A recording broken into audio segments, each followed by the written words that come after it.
Hello everyone, JEE series में आप सभी का स्वागत है।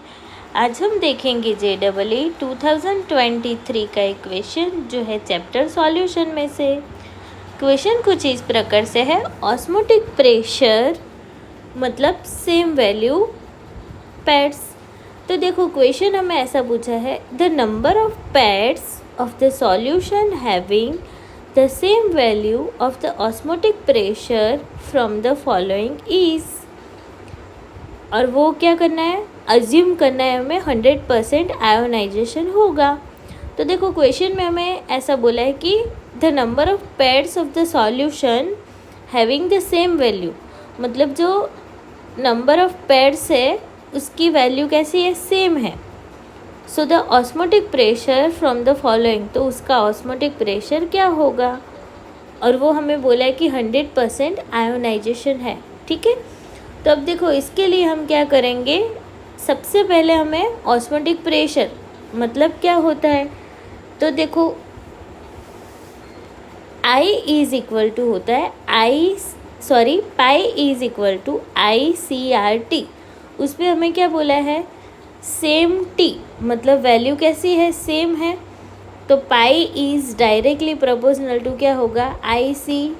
ठीक है, तो अब क्या करेंगे, हम कंपेयर करेंगे I एंड C को, तो हमें पता चलेगा कि कौन सा ऑप्शन करेक्ट होगा। तो अब देखते हैं इसका सॉल्यूशन। तो देखो सबसे पहले क्या है, ऑप्शन ए में हमें ऐसा दिया हुआ है 0.500 molar C2H5OH aqueous and 0.25 molar KBr। तो इसका हम डिसोशिएशन इन वाटर करेंगे तो क्या होगा, C2H5OH वो C2H5OH ऐसे का ऐसे ही रहेगा, लेकिन जो KBr है उसमें क्या हो जाएगा, K plus and Br minus. तो देखो C2H5OH है, उसका I इज इक्वल टू क्या होगा, वॉन्ट ऑफ फैक्टर मिलेगा हमें 1, एंड जो KBr है उसका वॉन्ट ऑफ फैक्टर होगा 2, क्योंकि एक होगा K प्लस एंड दूसरा होगा Br माइनस। तो इसका वॉन्ट ऑफ फैक्टर क्या हुआ, 2। अब देखो हमें क्या बोला है कि I इंटू C, वो दोनों को हम क्या करेंगे, कंपेयर करेंगे। तो यहाँ पे हम मल्टीप्लाई करेंगे। देखो I इज इक्वल टू है C2H5OH का 1 इंटू C की वैल्यू कितनी है, 0.500। सो हमें आंसर मिलेगा 0.500। And same to same KBr का वॉन्ट ऑफ फैक्टर है 2 एंड उसकी वैल्यू कितनी है, 0.25। तो ये दोनों को मल्टीप्लाई करेंगे तो हमें आंसर मिलेगा 0.500। तो देखो इसमें हमें ये दोनों वैल्यू सेम मिल गई, तो इसका रिजल्ट क्या होगा, पाई की वैल्यू सेम मिलेगी। अब देखते हैं ऑप्शन नंबर बी। तो ऑप्शन नंबर बी में क्या है, 0.100 मोलर K4FeCN6 मतलब potassium ferrocyanate, and 0.100 molar FeSO4 NH4 twice into SO4 मतलब फेरस अमोनियम सल्फेट। तो अगर ये दोनों की हम रिएक्शन की बात करें तो इसमें जो डिसोशिएशन इन वाटर होगा वो क्या होगा, K4FeCN6 मतलब ये जो FeCN6 है वो क्या हो जाएगा, कंपाउंड हो जाएगा, एंड K4 है तो उसका हो जाएगा 4K plus and FeCN6 4 minus. तो अब देखो यहाँ पे हमें 4K लिया है K प्लस एंड 1 क्या लिया है, FeCN6। तो यहाँ पे हमें वॉन्ट ऑफ फैक्टर I क्या मिलेगा, 5। अब देखते हैं फेरस अमोनियम सल्फेट में, तो उसमें भी क्या होगा, FeSO4 into NH4 twice into SO4। तो Fe है वो Fe प्लस 2 हो जाएगा, plus 2 NH4 plus 2 SO4 minus 2। तो देखो SO4 के आगे 2 है, यहाँ का 2, NH4 वाला 2 एंड Fe प्लस 2 का आएगा 1। तो जब ये तीनों को हम मल्टीप्लाई करें तो क्या होगा, 1 प्लस 2 प्लस 2, तीनों को हम क्या करेंगे, एडिशन करेंगे। तो अगर एडिशन करते हैं तो I की वैल्यू हमें क्या मिलेगी, 5। तो इसका वॉन्ट ऑफ फैक्टर क्या होगा, 5। तो देखो अब I इंटू C करेंगे तो 1 to factor 5 इंटू 0.100, तो आंसर क्या मिला हमें 0.500 एंड इसका 5 इंटू 0.100, तो हमें इसका भी आंसर क्या मिला 0.500। तो ये भी हमें आंसर क्या मिलेगा, पाई की वैल्यू इसमें भी हमें मिलेगी सेम। अब हम देखेंगे ऑप्शन नंबर सी, तो उसमें क्या है 0.05 मोलर K4FeCN6 मतलब potassium ferrocyanide and 0.25 molar NaCl।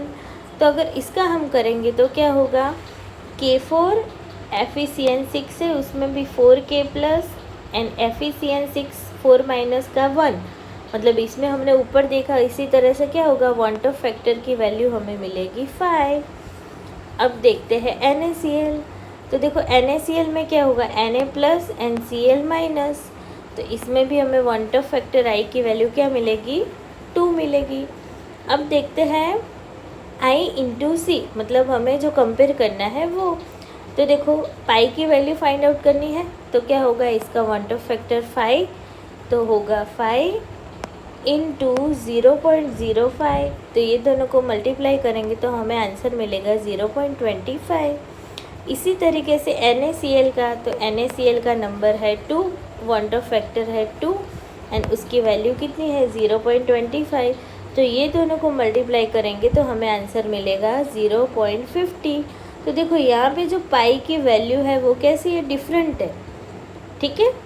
तो अब हम देखते हैं ऑप्शन नंबर 4, तो देखो ऑप्शन नंबर 4 में क्या है, इसमें भी 0.15 molar NaCl and 0.1 molar BaCl2। इसमें हम देखेंगे NaCl का Na plus and Cl minus, तो इसमें हमें जो 1 to फैक्टर I मिलेगा वो क्या होगा 2। अब देखते हैं BaCl2, तो इसमें भी क्या होगा Ba2 plus and 2Cl minus, तो Cl माइनस का 2 एंड Ba का 1, मतलब 1 प्लस 2, तो 1 to 5 फैक्टर क्या होगा I इज इक्वल टू 3। तो देखो अब पाई की वैल्यू हमें फाइंड आउट करनी है, सो 2 इंटू 0.15, तो आंसर मिला 0.30। इसी तरीके से 3 इंटू 0.10, तो आंसर क्या मिलेगा 0.13। इसमें भी पाई की वैल्यू कैसी मिलती है, सिमिलर।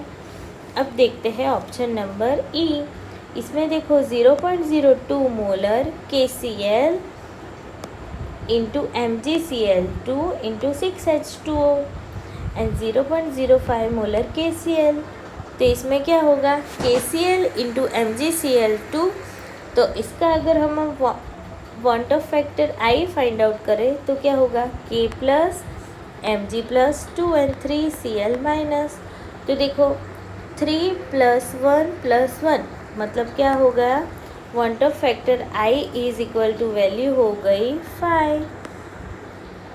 अब KCl में तो K plus and Cl minus, तो 1 to फैक्टर I क्या हो गया 2। तो अब हम बात करेंगे पाई की वैल्यू फाइंड आउट करने के लिए, तो देखो इसमें क्या है 5 इंटू पाई की वैल्यू है 0.02, तो ये दोनों को मल्टीप्लाई करेंगे तो हमें आंसर मिलेगा 0.10।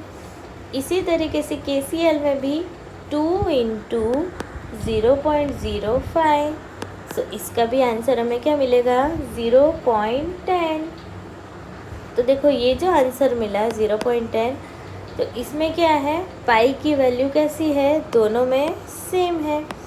तो अब हमने देखा कि सारे हैं वो पेयर्स तो है, pair with same osmotic pressure, only for एक ही कंपाउंड ऐसा था कि जिसमें पेयर नहीं बन रही है, तो वो कौन सा ऑप्शन था, ऑप्शन नंबर मतलब सी, जो नंबर ऑफ पेयर्स कितनी होती है 4, तो उसमें हमें पाई की वैल्यू क्या हो रही है, सिमिलर नहीं मिल रही है, ठीक है।